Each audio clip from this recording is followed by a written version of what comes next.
And we're getting close. Those are the words of Indiana Governor Braun today, saying about calling a special session for redistricting. Now, his comments come hours after a spokesperson for Indiana Senate Republicans gave a different assessment of where Republican senators stand.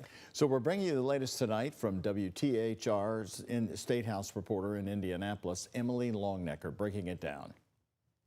Molly Swigert, a spokesperson for Senate President Pro Tem Rod Bray, said in an email today, the votes aren't there for redistricting. Now, Governor Braun was asked about that just a few hours later, and he said he didn't think a case had been made yet, but he thought it would be.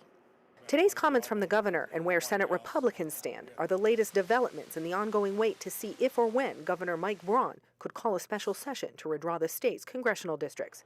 But if he does, it looks like Senate Republicans are not on board. Today's developments come just days after President Trump held a phone call with Senate Republicans to talk about redistricting.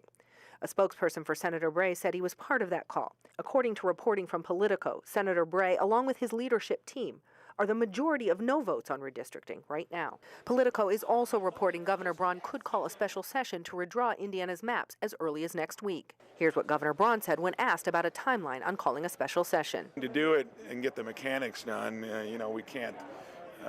You could push it and then have to scramble. I'm not going to do that. All I can tell you is we're getting close.